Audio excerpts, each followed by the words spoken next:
In less than an hour, Rocket Lab's Electron rocket will lift off from Launch Complex 1 on the Mahia Peninsula in New Zealand. It's dark out there, just a few hours after sunset for our friends in New Zealand, which time-wise, right after 9 p.m. local time. Liftoff is 9:55 p.m. local time. That's 5:55 p.m. Eastern time.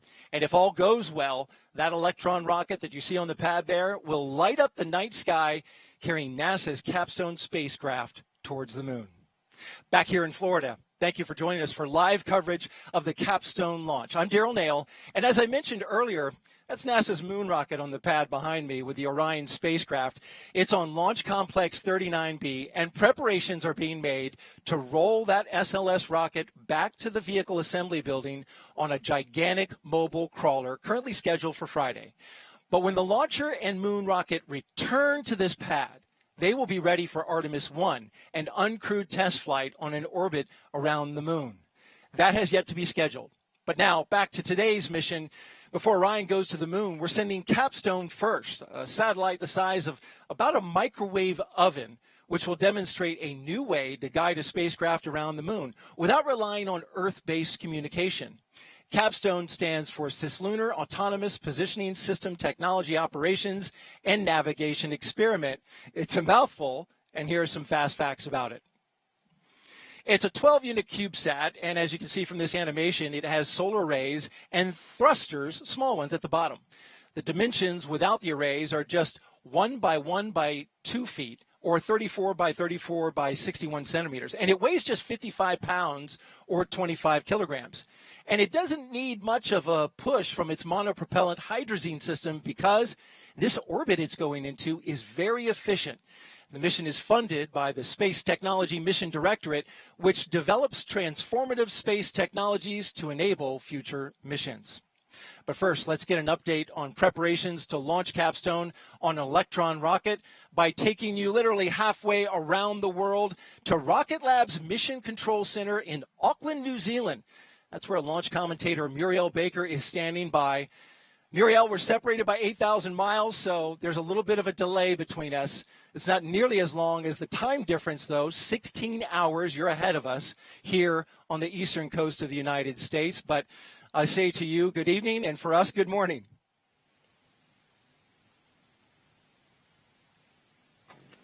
Thanks, Daryl. That's right. Welcome to quite literally the future of space exploration. It is just at T-minus 51 minutes to the countdown, and here in New Zealand, I'm joining you live from the Rocket Lab Mission Control Center in Auckland to take you through today's launch of the CAPSTONE mission from our country's eastern shore of the North Island. Our Rocket Lab launch operators are making their way through the count with checks on the systems and the health of the Rocket Lab Electron launch vehicle and Photon lunar upper stage, as well as the CAPSTONE spacecraft integrated to Photon.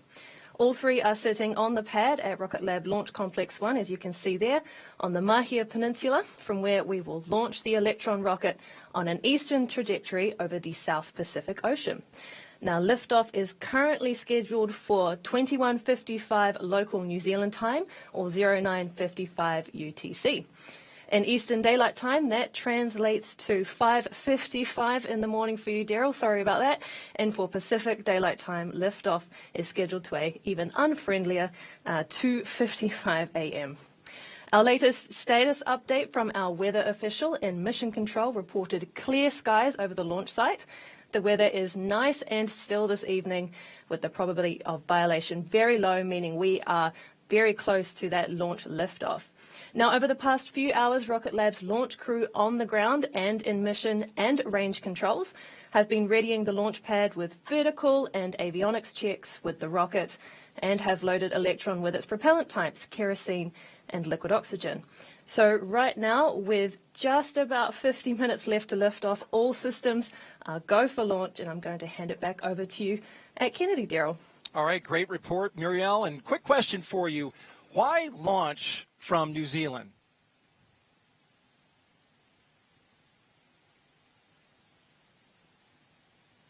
Daryl, if you're looking for a launch site anywhere in the world, the ideal location is an island in the middle of the ocean, which New Zealand as a country makes a great option for. And if you're going to launch east, which you would like to do because you get that free push in the same rotation of the Earth, then the east coast of New Zealand is a great place to be, and Mahia on its peninsula jutting out over into the coast is a wonderful spot because we have very little air and marine traffic. So it's really a one in a million location. It certainly is, and it's incredibly gorgeous, especially during the daytime. And hopefully in the future we can show you a daytime launch as well. Well, we've got a lot of cool stuff to show you coming up in our pre-launch show, as well as some great interviews. First, we'll take a closer look at the CAPSTONE mission itself, the very first spacecraft to fly as part of the Artemis program. Plus, we'll speak to an expert about this, the rectilinear halo orbit. What do we expect to learn, and how will we use the data? And from Capstone to Gateway, we'll talk to a NASA expert about the latest on plans for a lunar outpost where NASA astronauts will dock before going down to the surface of the moon. After liftoff, it will take about 4 months for Capstone to get into the near rectilinear halo orbit. Here's more on the orbit and the CubeSat 6-month Pathfinder mission for the Lunar Gateway. Before NASA's Artemis astronauts go to the moon, a small spacecraft called CAPSTONE will help lead the way. The Cislunar Autonomous Positioning System, Technology Operations and Navigation Experiment will test a unique lunar orbit that has never been flown before. This orbit will be home for NASA's Gateway, the future space outpost that will support visiting astronauts on their way to the moon and beyond. To help prepare for Gateway operations in this orbit, CAPSTONE will fly the path first. The mission will be led by small business partner Advanced Space. Rocket Lab will launch the spacecraft. The gravities of Earth, the Sun, and the Moon will help propel it into deep space. As it nears its destination, CAPSTONE will use its propulsion system to enter an elongated path around the Moon. The spacecraft will orbit between the gravities of Earth and the Moon in a precisely balanced dance. For 6 months, it will gather data about this crown-shaped trajectory known as a near-rectilinear halo orbit. The path provides an unobstructed view of Earth as it orbits the Moon's poles and allows for continuous communications with ground-based control centers.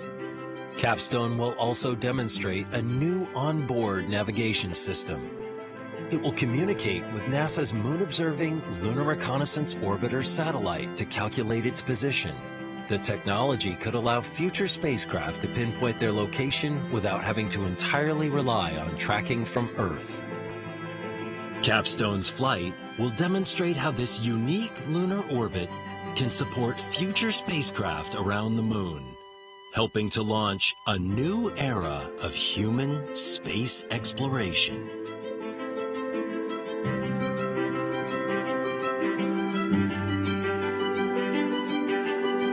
Joining us now is Dr. Jeff Parker, the Chief Technology Officer with Advanced Space, the company operating this mission for NASA, and he brings CAPSTONE, a literal life-size model of the exact spacecraft. What's great about this is you get perspective of how big this spacecraft is. It's this big.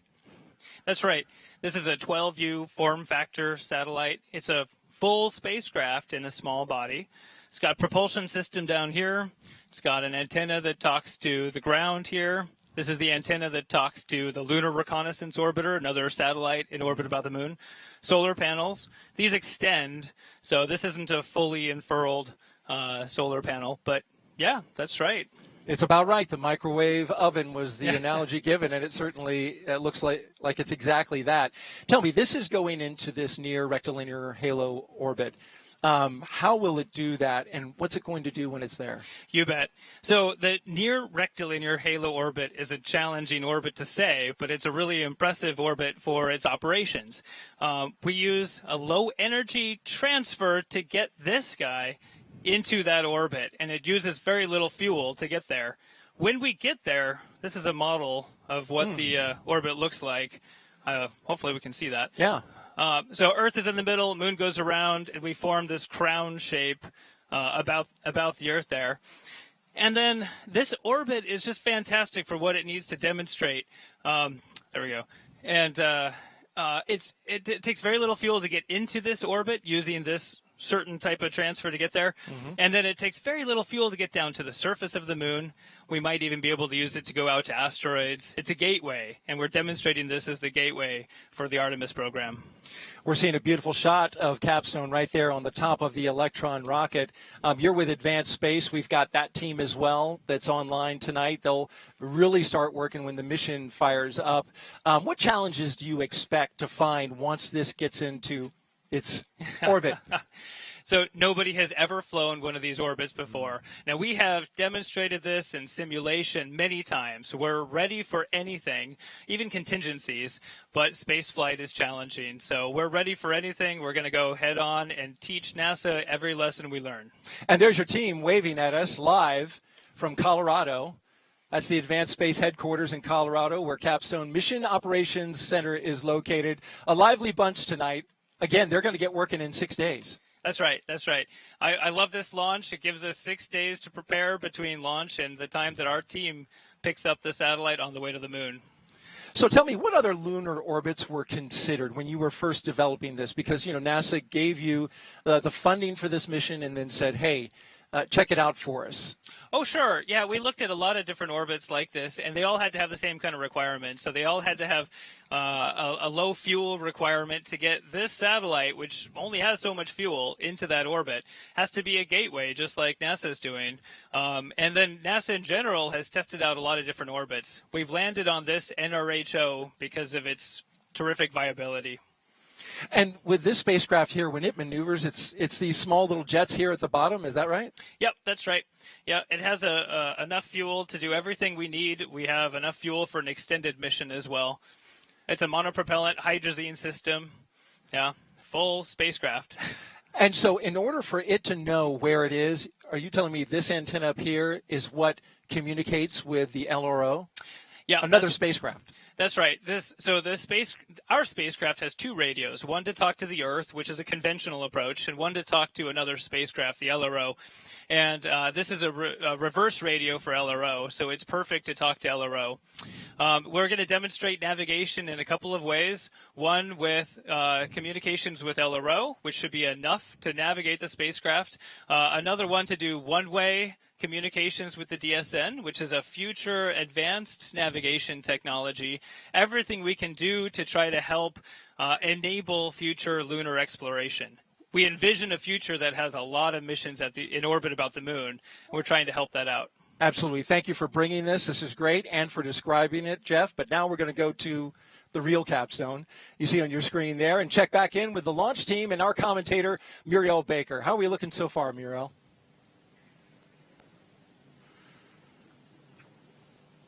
Thanks, Daryl. On your screen right now is the Range Control Center, located just a couple of kilometers back from the launch pad itself on the Mahia Peninsula. This peninsula is culturally significant to local Māori people with ancestral ties to the land, so I want to acknowledge first the mana whenua, or the local people, for today's historic launch. Now, within range control, along the back row of the control center, starting from the right of your screen and moving left, sits 2 of our photon engineers managing the spacecraft's tank and communications, and our IT support engineer. Across the aisle is our senior launch conductor supporting the flight director based out of Mission Control in Auckland. Next to them are 2 engineers responsible for the health of the Electron rocket's engines and its reaction control systems. Their call names are Prop and Stage. So in front of them sit the engineers looking after Electron's guidance, navigation and control, and monitoring the state of the rocket's flight computers and software. Along the front row sits our GCs, or ground control operators, who monitor the launch pad's ground systems. And to their left, on the right of your screen, closest to the camera, are the avionics operators with eyes on the operational status of the rocket's electrical systems. Behind them in the middle are the range and launch safety officers, keeping a close watch on the launch pad's surroundings. Now, cutting to mission control here on your screen, this hub is in Auckland, and it's home to our engineers and technicians whose focus is on our Photon and Lunar upper stage and the CAPSTONE mission beyond Earth orbit. In the front row, furthest from the camera starting from the right, we have engineering support for the flight software on the Photon Lunar upper stage. In the middle of the row to the end are the engineers managing ground tracking for today's launch. And then on the end is our operator with eyes on Photon's Hypercurie engine. Behind them, starting closest to the camera and moving right, we have the guidance, navigation and control engineers who are across Photon and CAPSTONE's path to the moon. Their call name is Fido. In the middle sits the spacecraft engineer supporting Photon's communication software, and on the end sits Space Ops software ensuring our telemetry makes it from the Photon spacecraft to the operator. Now moving to the back row, starting from the right, sits our weather officer for today's mission, followed by the engineer managing the IT systems, linking range and mission controls, and then our team lead, responsible for our hardware simulation platform called HITL, which we use to simulate multiple flights to orbit before each mission we launch. And next to them sits Tank, which monitors Photon's fluid systems to ensure its Hypercurie engine is provided with its propellants. And finally, at the end of the row is our Director of GNC, Dr. Jonathan Curry. So with that, we are now at T-minus 38 minutes and counting, and proceeding comfortably with the countdown to liftoff. A quick reminder that launch today is set for 9:55 p.m. New Zealand time, or 9:55 a.m. UTC. Over to you, Daryl. All right, thank you, Muriel. And it'll be 5:55 a.m. Eastern Time as well. Joining me now is Ali Guarneros Luna, Project Manager for NASA's Small Satellite Program. She's here to talk about why CubeSats like CAPSTONE are proof that small satellites can have a big impact. Thanks for being here. No, thank you for having me today.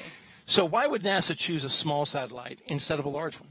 Well, I mean, the reason why we choose small satellites is to be able to understand the risk of the missions that we're trying to develop, and small satellites actually gives us the benefit of doing, taking bigger risk. And so having the small satellites being able to, utilize and develop the technology for the bigger missions like the Gateway, is one of the reasons why we choose the CAPSTONE. And so what are the most important factors when you go to design a small satellite?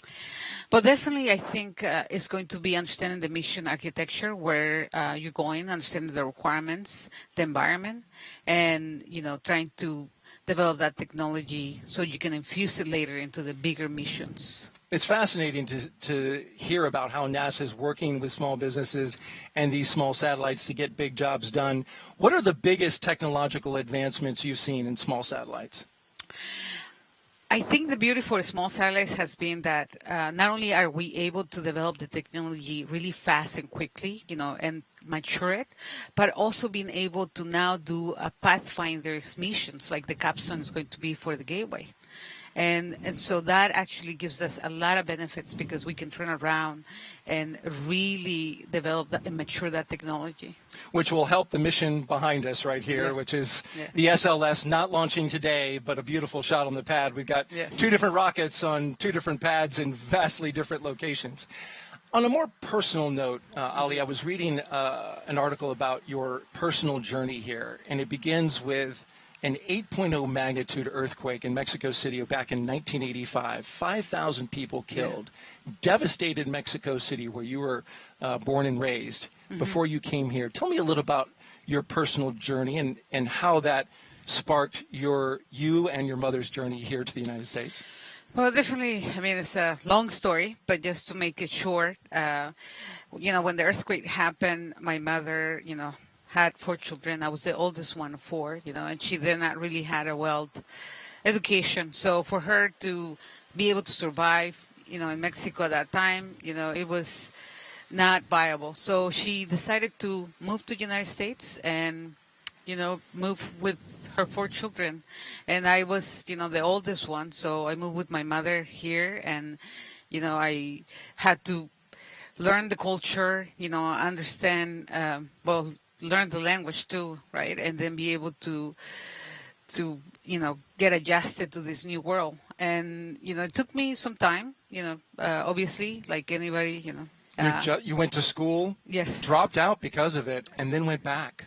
That's right. I decided to go back to school after many years because, I have two small children with mental illness. And for me, that was the drive to actually, get into school and get a degree, to be able to have them, to have a better life. And for me, going back to school was the drive. And so I did it and I graduated. And then when I was graduated, my professor actually told me there's an internship at NASA. I ended up, working at NASA, not thinking that that was the path that I was going to take. But, I'm here and I'm really happy to be here. How about that? What an inspiring story, Ali. Thank you for sharing it with us, overcoming all those hardships to be here at NASA. Thank you. Good luck on the launch, and thank you again for being here. Well, we've showed you how Capstone is a Pathfinder mission for NASA's Lunar Gateway.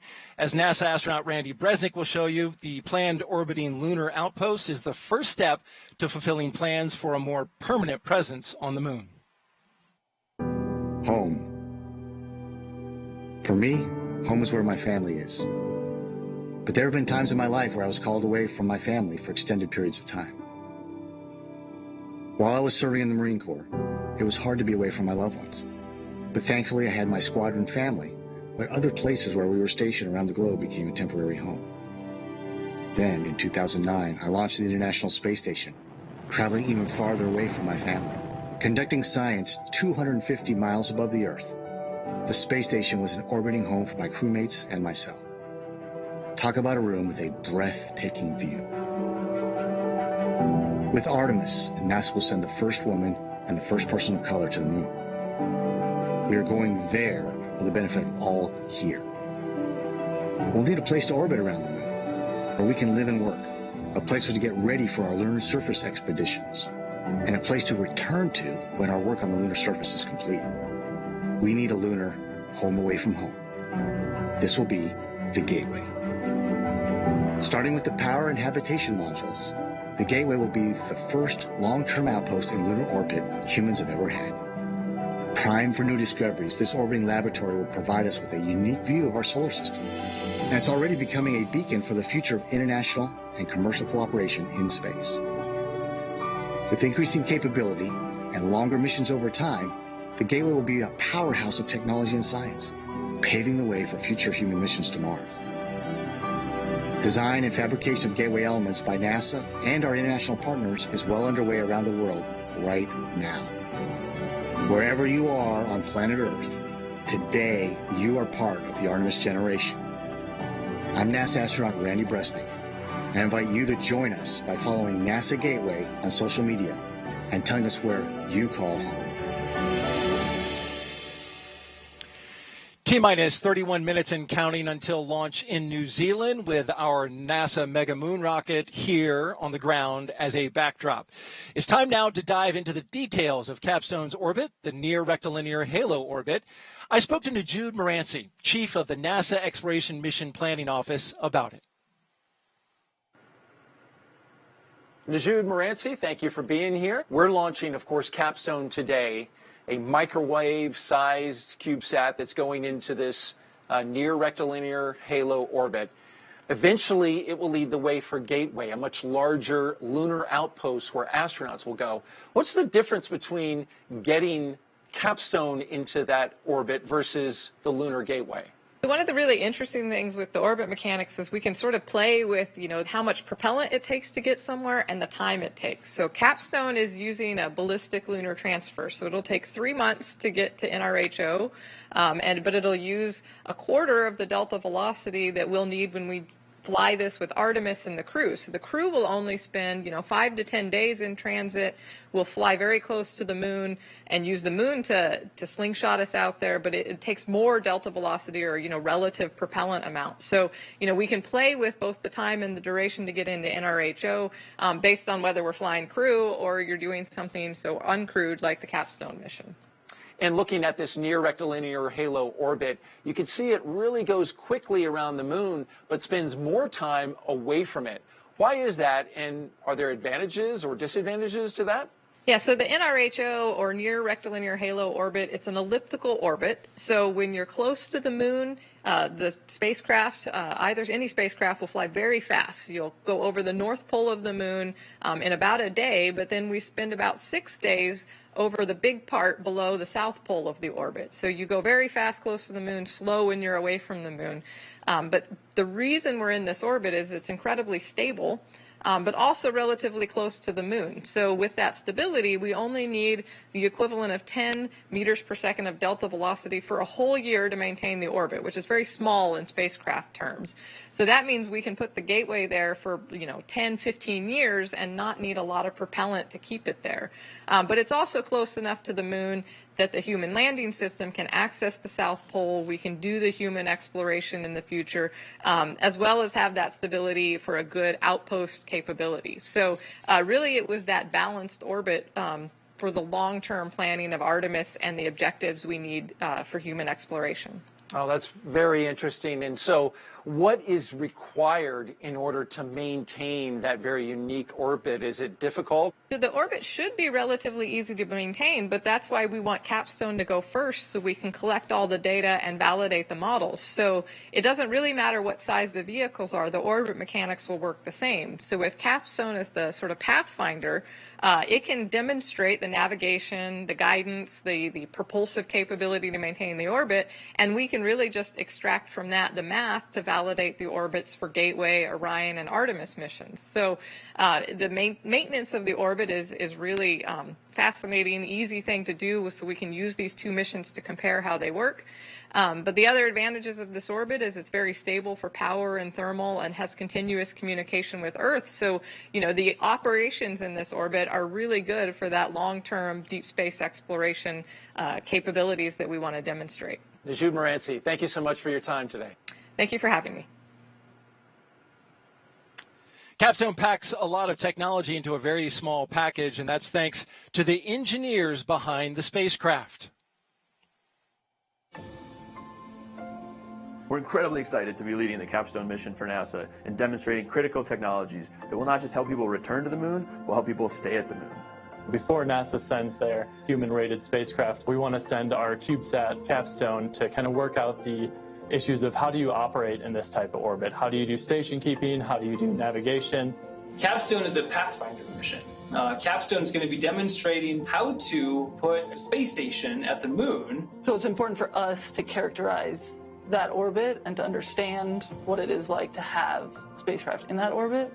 The CAPSTONE mission is important because we'll be one of the first to explore the NRHO, the near rectilinear halo orbit in and around cislunar space, which will provide valuable experience and knowledge for NASA when they operate their Artemis missions. What I think makes it a really interesting orbit is that it's kind of like balancing a pencil or a pin on the tip. Or like theoretically you can, but you never actually can. At its core, CAPS is a peer-to-peer navigation system.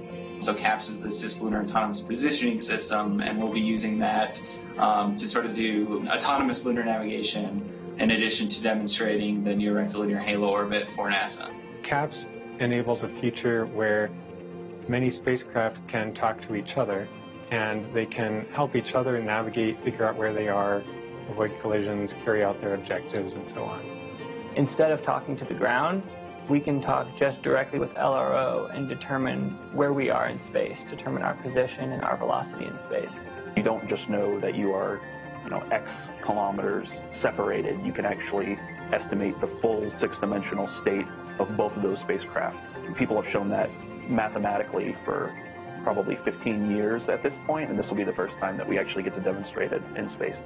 Going to the moon is about learning. It's about learning how to operate in deep space without a lot of support from the ground. I think it's very cool that we're working to put people back on the moon, especially because when I was growing up, that wasn't a big thing. It was a big thing we had done, but not a big thing that we were doing. And so I think it's really cool to be part of the generation that's kind of bringing that back. Space travel is kind of like sea travel was many hundreds of years ago. It's hard, it's dangerous, but the resources out there, the knowledge out there will have tremendous impact on human life in the future.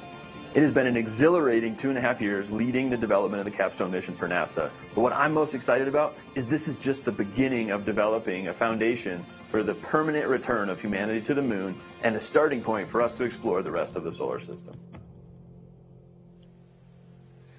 Well, you heard from the advanced space engineers. Now you're seeing them live. This is Advanced Space Headquarters in Colorado, where the CAPSTONE Mission Operations Control Center is. They will jump into action 6 days from today.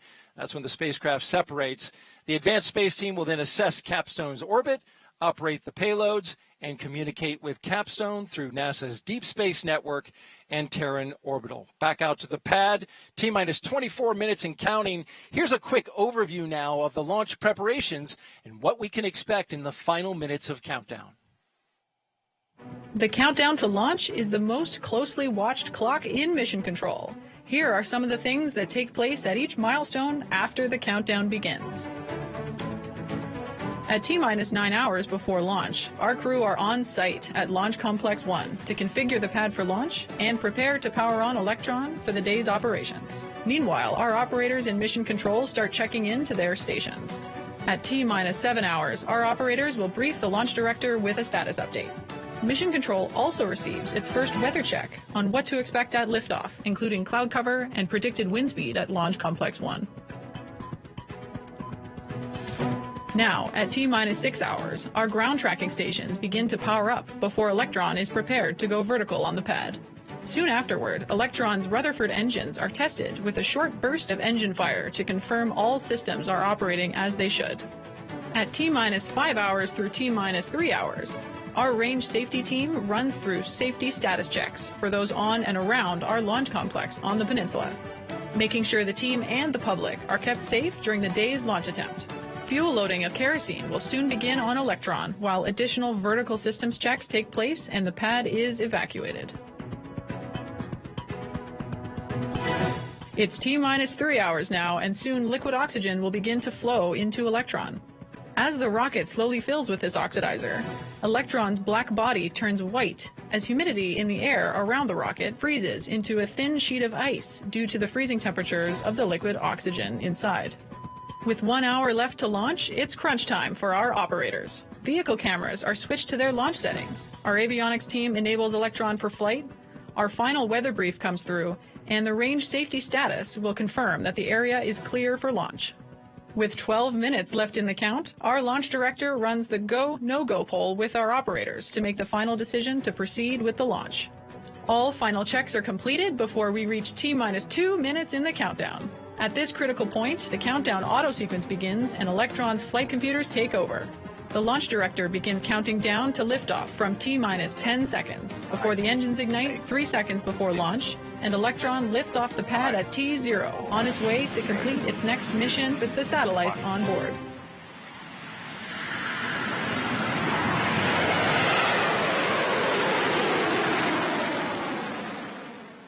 And I was made aware of one more small launch preparation, and that is eating the good luck peanuts. Dr. Jeffrey Parker is here. He's had his, and it's a tradition of navigators to do so before a big mission. Well, CAPSTONE is flying on a small rocket, but it has a long journey to get to the moon. A key technology that will get CAPSTONE there is the third stage of the Electron rocket called Photon. Let's head back down to New Zealand and join Muriel for more on that. Muriel?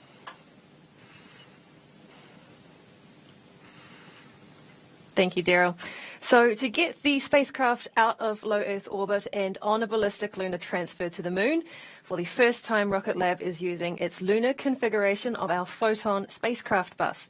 Now, unlike the Apollo lunar missions of the 1960s and 70s, which took a free return trajectory to the moon, a fuel-efficient ballistic lunar transfer makes it possible to deploy CAPSTONE on a distant orbit using a small launch vehicle. The first 9 minutes or so of the mission will follow the typical mission profile of an Electron launch. The rocket will complete liftoff, first and second stage separation, and finally end with Photon separating from Electron's second stage in an elliptical orbit. Now that is where things start to get interesting, because once separated from Electron, Photon will carry out a series of orbit-raising maneuvers using its Hypercurie engine, stretching its orbit into a prominent ellipse around Earth. About 6 days after launch, a final burn from the Hypercurie engine will accelerate Photon to 24,500 miles per hour, enabling it to escape low Earth orbit and set CAPSTONE on a course for the moon. Within 20 minutes of the final burn, Photon will release CAPSTONE into space for the first leg of the CubeSat solo flight. and then CAPSTONE's journey to NIHO is expected to take around 4 months from that point. Now, once successfully inserted into the orbit, CAPSTONE is expected to remain there for at least 6 months, allowing NASA to study the orbit's dynamics. Now, here are two pivotal members of our Photon team to explain more about our Photon lunar upper stage. My name is Ehsan Mosley. I'm the Chief Engineer for Space Systems at Rocket Lab. I'm Rich Hunter, and I'm a Mission Design Engineer on the GNC team. My job is to oversee the entire technical progress of the mission between conception to delivery of the 12U CubeSat to its end destination. I do mission design and flight dynamics for CAPSTONE, and I combine all that into a picture of what Photon and Electron are, and use that to design and optimize trajectories to get us from LC1 to putting CAPSTONE on a ballistic lunar transfer to the moon. It's the most unique mission I've worked on at Rocket Lab so far. We've taken our Electron kick stage and turned that into a full functioning spacecraft, added a lot of delta V to its capability in order to be able to deliver the CAPSTONE vehicle into this high energy orbit. Traditionally what they did is they'd line it up right and they'd burn in one direction for a very long time to get the energy they needed to basically put them on a translunar injection or a translunar orbit. That is less efficient if you have a lower thrust engine. The way to get around that is to simply split that burn into multiple burns over the course of several orbits. So rather than build your orbit from circular to a translunar injection in one go, you build it from circular through a series of successively more eccentric orbits through a number of burns. So rather than one, like Apollo, we're doing 8 burns to build up our translunar injection. And the cool part about the initial phase of the mission, even though it's on day 1 of 6, is the T0 that we launch into will set our right ascension, one of the orbital elements that defines our orbital alignment. And as soon as we launch into that orbital plane, our right ascension at our payload deployment 6 days into the mission is set. And then 10 minutes later, we'll do our first hypercurie maneuver, which will set the line of apsides, which is another measure of orbital alignment. So then 2 of the alignment parameters are set within the first 20 minutes of the mission. So we need to set them really accurately so that they'll drift onto a moving target, to then hit a moving target, which is the moon, kind of 3 months later. When the mission ends for everybody else, I expect we'll be trying some zero pressure, deep space maneuvering to test our comm systems and our propulsion system and our Cislunar navigation for other missions like Venus. I'm really proud of the technology we developed for this mission, but I'm most proud of the fact that this technology extends to future missions for Rocket Lab and NASA, such as our Mars Escapade mission.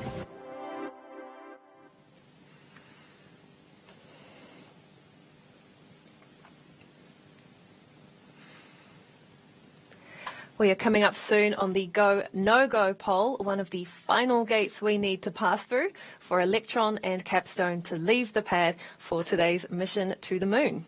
Our talented and dedicated team have been making their way methodically through launch pad, range and vehicle preparations in the hours before liftoff.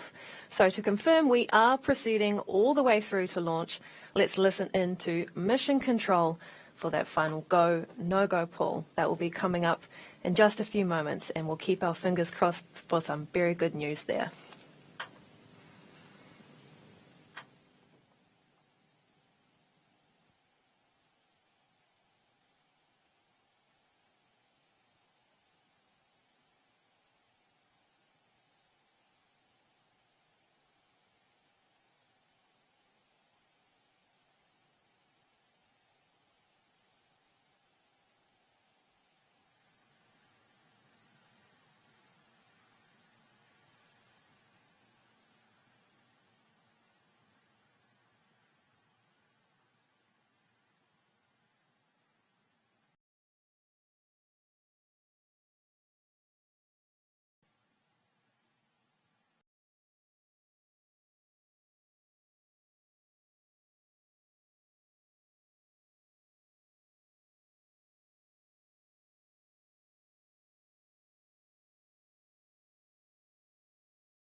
All right, all stations LD on mission, proceeding with the go, no go poll at this time. Stage, are you go? Stage is go. Avionics. Avionics is go. GNC. GNC is go. VMS. VMS is go. T1. T1 is go. GC. GC is go. PLS. PLS is go. RSO. RSO is go. MET. MET is go. MM. MM is go. Tank. Tank is go. Prop Charlie. Prop Charlie is go. AV Charlie. AV Charlie is go. Ecom. Ecom is go. C2. C2 is go. Fighter. Fighter is go. LD sub. LD sub is go. On all stations, that is the go, no go sequence complete. We're currently T-minus 14 minutes, 8 seconds and counting. We'll go for terminal count start at T-minus 10 minutes. Be advised from this time the 3-word procedure is in effect.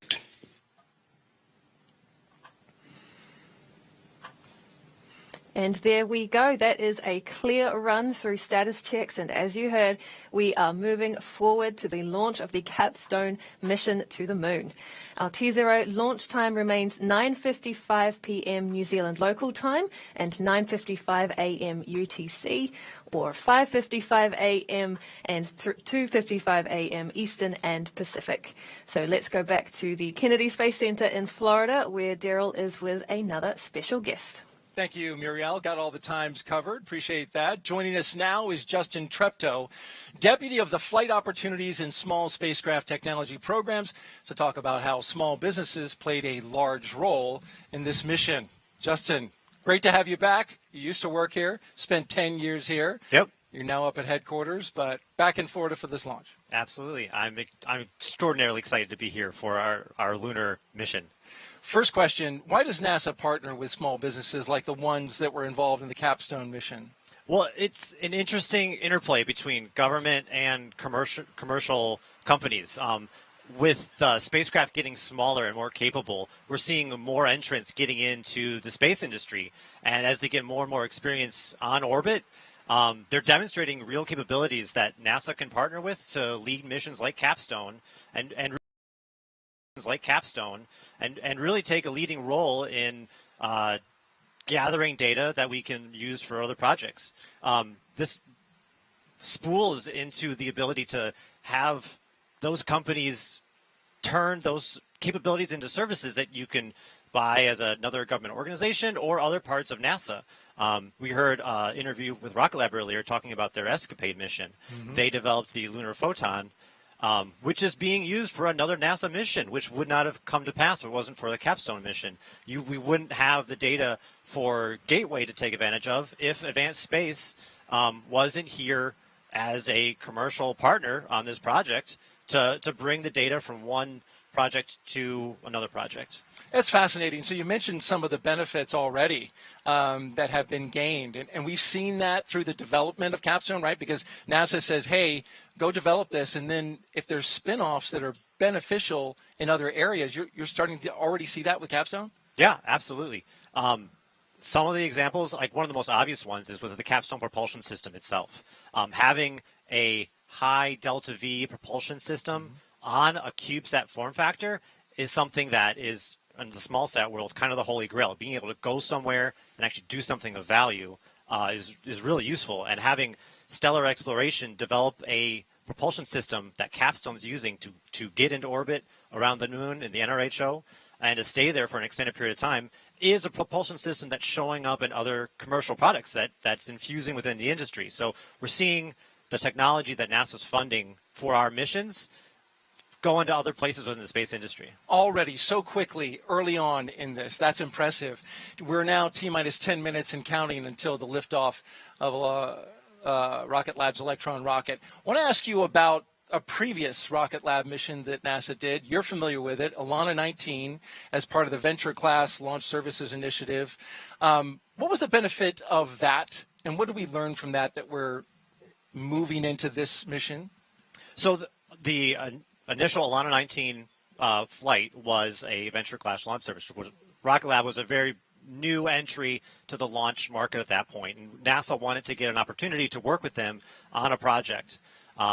And what we learned from that is that companies like Rocket Lab, like Tyvak, the bus supplier for this mission, they're very capable bringing their commercial best practices to the table and are able to like really lead missions and projects. So it has Alana 19 and the Venture Class Launch Service was like this first stepping stone to getting into these more advanced missions where our industry partners, again, are really taking a strong lead in the overall mission. And briefly, Justin, give me a sneak peek at what's coming down the line. Any exciting partnerships with small businesses similar to this Capstone mission?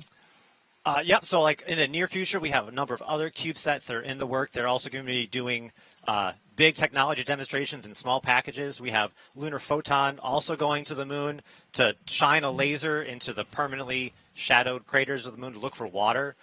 We have a Starling constellation of small spacecraft that's going to be doing on-orbit networking demonstrations and interfacing with other commercial partners on orbit, helping to alleviate conjunctions and to make space easier to access for all participants. Justin Treptow, thank you very much, and welcome back. Thank you very much, Joe. A quick programming note before we go back down to New Zealand. I want to let you know that later this morning, Northrop Grumman's Cygnus spacecraft will be departing the International Space Station at 7:05 a.m. Eastern Time. We will have live coverage here on NASA TV starting at 6:45 a.m. Eastern Time. Again, Northrop Grumman's Cygnus spacecraft will be departing the International Space Station at 7:05 a.m. Eastern Time. All right, let's head back down to New Zealand. We are T-minus 8 minutes and counting, and Muriel Baker with the countdown.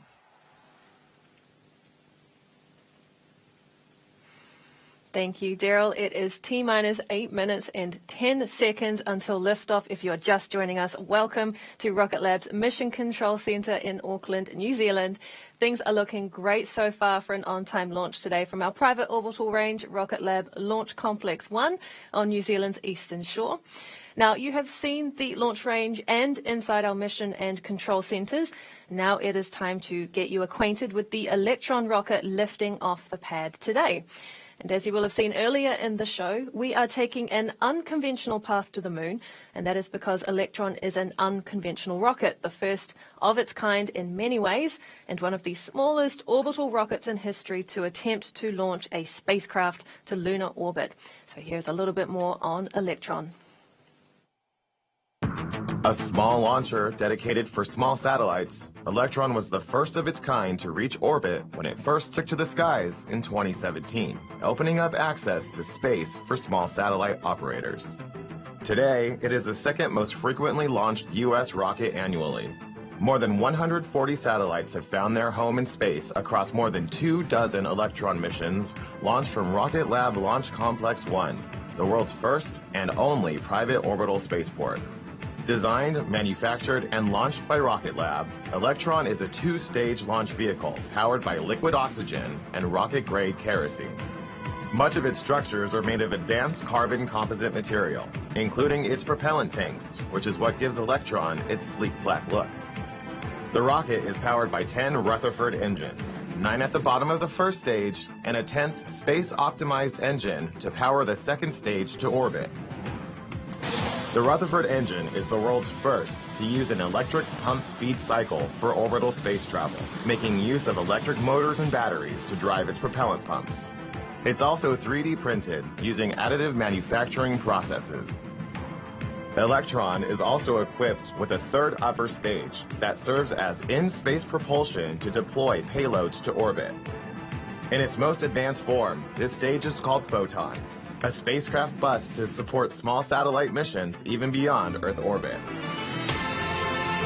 It's to this structure that the CAPSTONE satellite is attached, ready to be carried on its way to its lunar destination in near rectilinear halo orbit.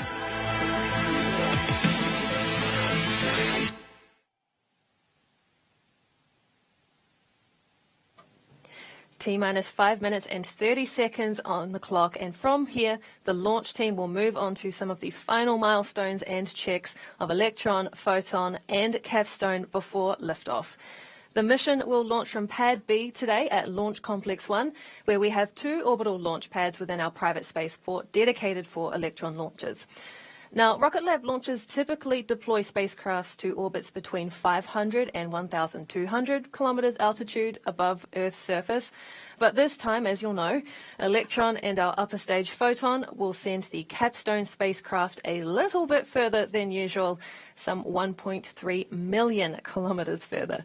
Around 9 minutes after liftoff, Electron's second stage will separate from Photon, placing the spacecraft bus and its CAPSTONE payload into an initial low Earth orbit of just 165 kilometers. Now, from this initial parking orbit, Photon's Hypercurie engine will perform a series of orbit-raising maneuvers over 5 days to stretch its orbit into a prominent ellipse around Earth. Now, 6 days after launch, Hypercurie will ignite one final time, accelerating Photon to allow it to escape low Earth orbit and set CAPSTONE on a course for the Moon. From there, CAPSTONE's journey to NRHO is expected to take around 4 months, with the CubeSat team at Advanced Space's Mission Operations Center commanding the spacecraft to fire its thrusters to adjust its course accordingly.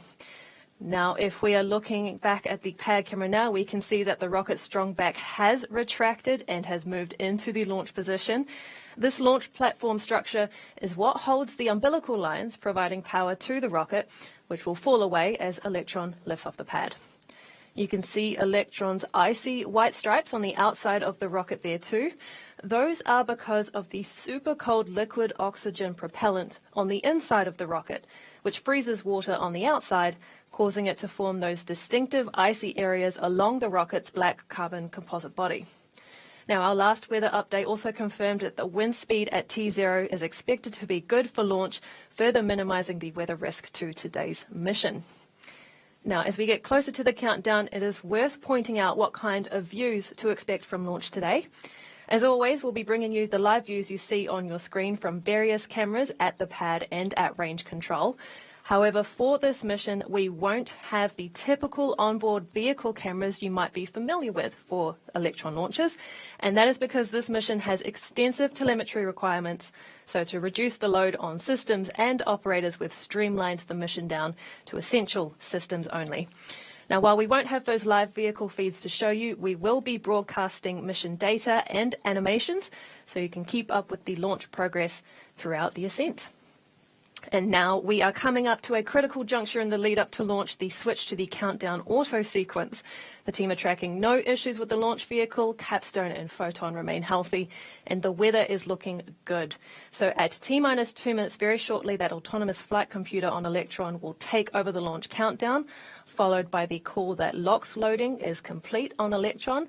Then at T-minus 1 minute, we can expect confirmation that the vehicle's first and second stages are pressurized for launch.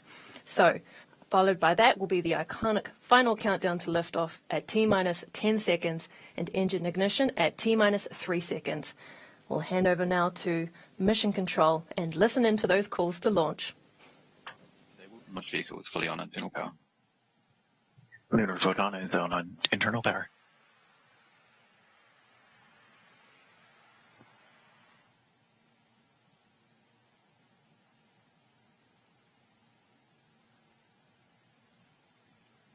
LOX load complete. LOX system in recirculation.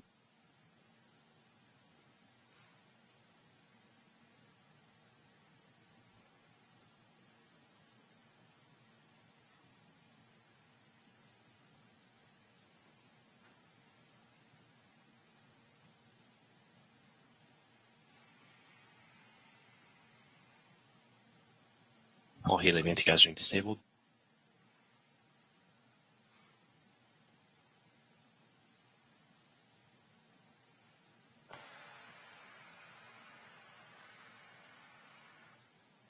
Stage 1 and Stage 2 first.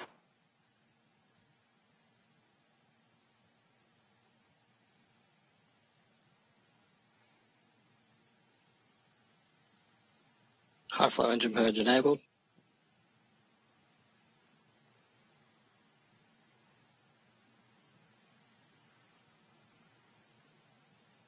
Water deluge activated.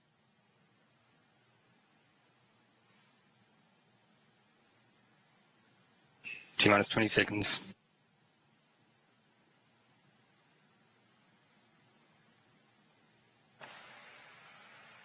Ten, 9, 8, 7, 6, 5, 4, 3, 2, 1. And lift off.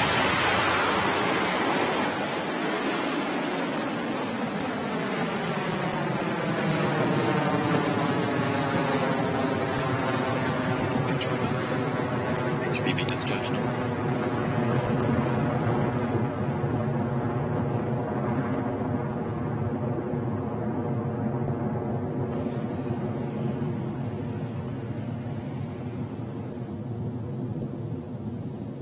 Stage 1 propulsion is nominal.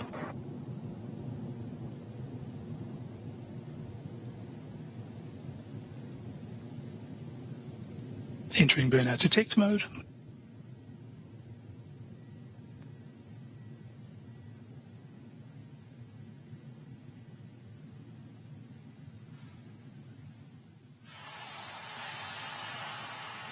Crankshaft on 1.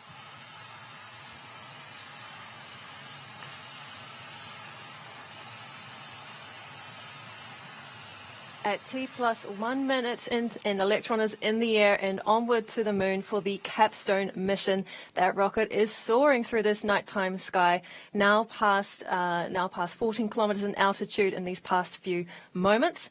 Now things look to be continuing nominally, which means that shortly Electron will come up against max Q, or maximum dynamic pressure. Now this is the moment when Electron will experience its most amount of mechanical stress as it travels through the atmosphere. And I can confirm from Mission Control that we have had max Q confirmed, so that was a successful pass through that milestone, and Electron is onward to low Earth orbit. So propulsion appears nominal on that first stage, and the Photon Lunar upper stage and CAPSTONE spacecraft remain healthy inside the rocket's fairing. We are coming up soon on 3 events in the launch timeline that will occur in very short succession. So soon, the 9 Rutherford engines powering Electron right now will diminish their power and then shut off completely. That command is signaled by the rocket's flight computer and then called across Mission Control comms as MECO, or main engine cutoff. Now, once that action is complete, Electron will separate its first and second stages. The main booster will continue to slow and remain behind while the second stage carries on with the mission with the ignition of its single Rutherford engine. And we have had MECO confirmed, and will be coming up soon on the fairing separation for the mission. So just to confirm from Mission Control comms, we have had MECO and second stage separation, and it's carrying on now, as you can see in that animation. So soon we will be coming up to the fairing separation of this mission. That is the jettison of the fairing halves, or the rocket's nose cone that sits on top of the second stage. So now that Electron is well past the Kármán line, we don't need that fairing. It served its purpose to protect the payload and the Photon upper stage during the launch through Earth's atmosphere. So again, that fairing will separate shortly in preparation for the final stage separation between the second stage and Photon. Separation. So there we go, we heard it on comms. We have had fairing separation on that second stage, and so there's confirmation that mission is continuing as it should, with CAPSTONE and the Photon Lunar upper stage now exposed to space and no longer needing that protection through Earth's atmosphere. Now, it's very exciting to see this mission up and in the air, and if you have just joined us, we have had a great start to today's journey to the moon. We have successfully cleared the pad at Launch Complex 1 just a few moments ago, and we are now well on our way to space, having completed that first successful pass through max Q, main engine cutoff, stage separation, and fairing jettison to reach this point now in the mission. Now, Electron's second stage remains attached to the Photon Lunar upper stage carrying CAPSTONE, providing it with that assist to the mission's parking orbit at 165 kilometers above Earth. The rocket's second stage is moving along nicely on its continued ascent, now traveling at a very fast speed of more than 9,000 kilometers an hour. Soon, the second stage on the Electron rocket, which is powered by our vacuum-optimized Rutherford engine, soon the batteries on that engine will need to be swapped out. Now, this is a unique aspect of our 3D printed engines because it's not many engines that are powered by batteries in the first place. In fact, the Rutherford became the first rocket engine in the world to reach space using an electric pump feed cycle when it was first launched all those years ago. Now, how it works is that we keep the engine firing all the way to orbit with the batteries that are powering that engine. But like all batteries do, these ones get depleted of power, and we'll need to swap them out with a new set to keep the system running. We call that a battery hot swap, and that moment is coming up shortly. We will hopefully hear that on mission control comms.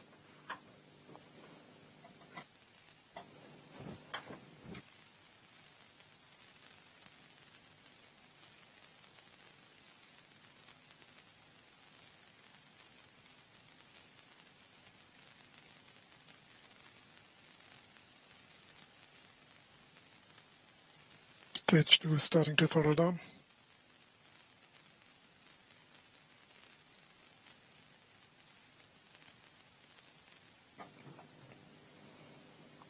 Stage 2 guidance remains nominal, 200 seconds remaining. If we take a look at the graphics on the right-hand side of our screen, we can see the measurements for the propellant on Electron.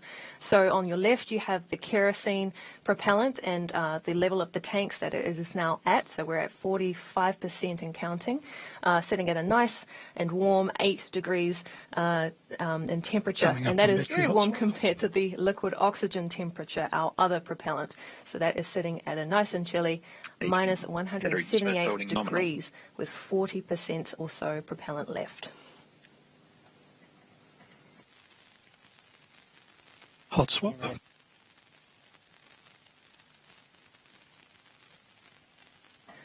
And there we have the call that battery hot swap on the second stage was successful.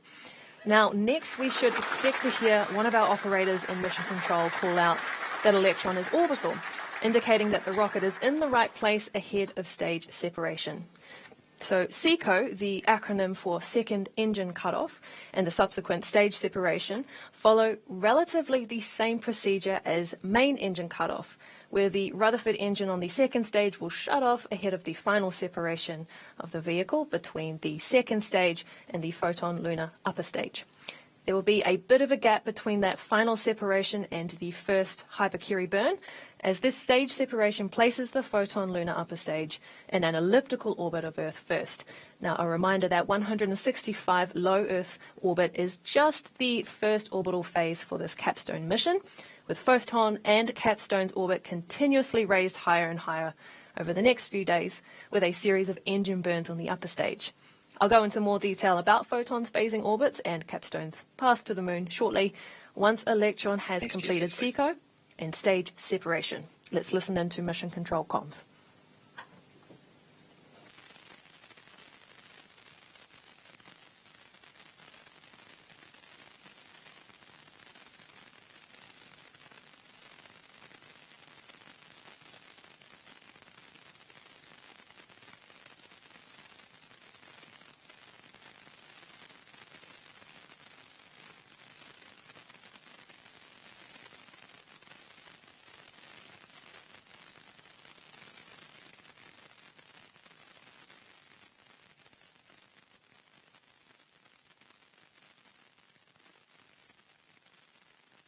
Entering burnout detect mode.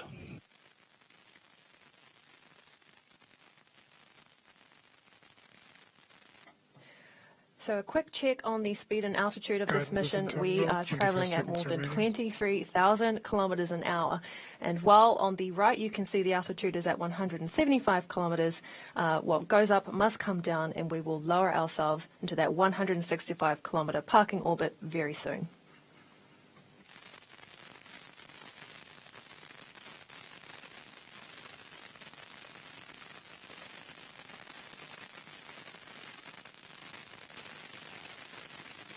SECO confirmed.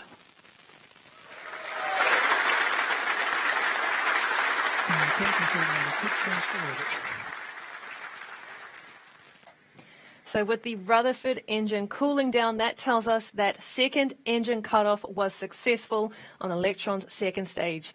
And the Photon lunar upper stage has now departed into its low Earth orbit with the moon-bound CAPSTONE spacecraft on board. Now, as a reminder from here, Photon is in charge of the mission, With its relightable hypercurie engine, Photon will begin maneuvering into a parking orbit just above substantial atmospheric drag, but below the Van Allen radiation belts. It is the perfect, stable platform from which to prepare for lunar departure. Now, once Photon is in the correct orbital alignment, the hypercurie engine will ignite again, performing a burn to lift the highest point of Photon's orbit, the apogee. Now, as it gains altitude and also loses velocity, and so what goes up comes back down as Earth's gravity pulls it back towards the planet. When it reaches the lowest point, or perigee, once again Photon's hypercurie engine ignites to increase velocity and raise its apogee higher. So if you've ever been on a swing set, swung to the top, came back down, and then kicked your legs out to throw your weight forward to reach even higher on the next swing, then you've followed similar principles to what our Photon upper stage will be doing in space. Now, as these phasing orbits get bigger, they take longer to complete. The first will only take around 90 minutes, while the last one will take around 15 hours. Then on the final phasing pass, Photon will ignite hypercurie for a precision translunar injection burn, accelerating the upper stage and capstone to a top speed of nearly 11 kilometers per second, fast enough to break free of low Earth orbit on its way to the moon. The speed Photon is traveling at this point will shoot it well past the moon's orbit and to the edge of the Earth-Moon system on a transfer orbit. Lined up with the sun and using its gravitational pull to shape Photon's orbit to match speed with the moon, Capstone will then be deployed and carry on the mission solo. And so with those first few hypercurie burns scheduled in the coming hours, I'm going to send it back to Daryl and the team at the Kennedy Space Center. Daryl, I know you weren't here in person, but how was that for you guys over at KSC? My heart is still pounding. I know our team is thrilled at the successful first phase of this mission. Oh, absolutely, Muriel. Wish I could have been there to watch it with you. And boy, what a beautiful picture from here. And congratulations so far on the success of the launch. Obviously, a lot more steps to go before Capstone gets into its orbit, but looking good so far with a great beginning. Quick note on this rocket right behind me, the Space Launch System, NASA's Mega Moon rocket. It completed its wet dress rehearsal. It will be returning to the vehicle assembly building in just a matter of days. It's going back on Friday. Repair to the hydrogen leak will be made, and then the next time it rolls back out to the pad right there, it will be ready to go to the moon. And what a beautiful shot that we see there. We are at daybreak here on the east coast of Florida. 5:59 is when first light arrived, and we've got some beautiful pictures there of our moon rocket. And now let's go back down to New Zealand, and joining us now is Bradley Smith, the Director of Launch Services at NASA's Kennedy Space Center. He's with the launch team in New Zealand. And I want to ask you, Bradley, first of all, you're a half world away, and there's a little bit of a small delay between us, but I want to ask you, how did the launch go from your perspective?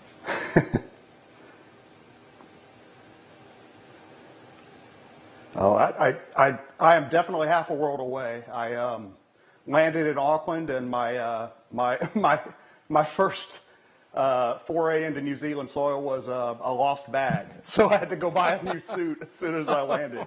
But yeah, I mean, the launch was absolutely fantastic. I mean, this has been for me, 8 years in the making.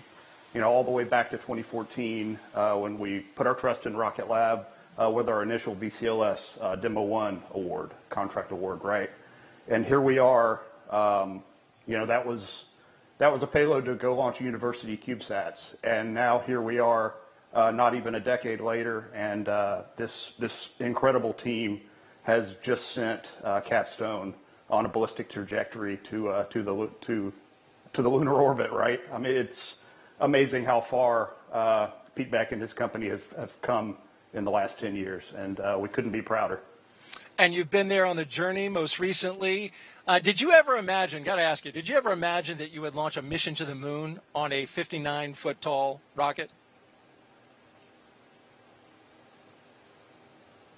I did not. And for on the order of $30 million, right, between the payload and the launch service itself.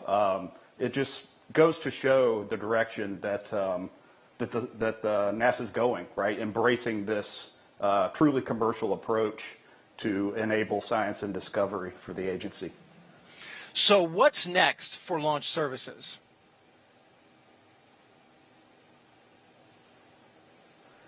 Yeah, so for LSP, we've got, well, you know, it's as soon as I say we have a certain number of launches, those launches will immediately slip to the right? So we have somewhere in between 3 to 5 launches coming up. We have 2 more venture class launch service class launches, both with providers that NASA has not flown with before. One with Relativity and also one with Firefly. Those will one launch from the Cape and one launch from Vandenberg Air Force Base. And then we have 2 end-to-end missions coming up as well from the West Coast. One is the JPSS-2 mission for our NOAA partners, Polar Earth Observation Satellite. And then we also have SWAT, which is a oceanography payload that's done jointly with CNES. So that's what's next for LSP programmatically. Of course, we continue to support our sister programs, Commercial Crew and Commercial Cargo, doing the launch vehicle work for those payloads as well. Looking forward to those. Crew. Yeah, absolutely. Looking forward to those missions, Bradley. And thank you for your time. And sorry about the rough start in New Zealand, but the new suit looks good on you. But that launch looks even better. Absolutely. I appreciate it. All right. Thank you, Bradley. And that concludes our live coverage of the launch of CAPSTONE spacecraft. Over the next 6 days, Photon's engines will periodically ignite, and they will basically accelerate CAPSTONE beyond low Earth orbit and send it on a ballistic lunar transfer trajectory to the moon. If you'd like updates on its progress and how it's performing, there are 2 ways you can do it. You can follow us on Twitter. We're going to pull up a graphic here, @NASA Technology, or you can click on a QR code that we have. We're going to pop that up on the screen. There it is. That will take you to our CAPSTONE blog, where you can also find NASA's Eyes on the Solar System. This is an interactive real-time 3D data visualization where you can virtually ride along with the CubeSat. Pretty cool. We'll have that ready in about a week. And while you're capturing that QR code, I want to do one thing. I want to boop this rocket. Boop. Always wanted to do that. A special thank you to all of our guests on the show, as well as NASA's Space Technology Mission Directorate, also to Rocket Lab for partnering with us on this launch broadcast. I'm Daryl Nail signing off from the Kennedy Space Center with the Space Launch System behind me at daybreak. For Rocket Lab's Muriel Baker and everyone here at NASA, thank you for watching. We leave you now with a replay of the CAPSTONE launch from New Zealand and remind you to keep looking up.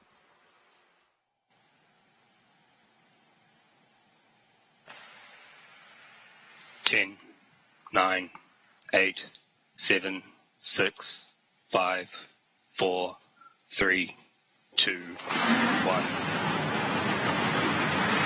Confirm liftoff.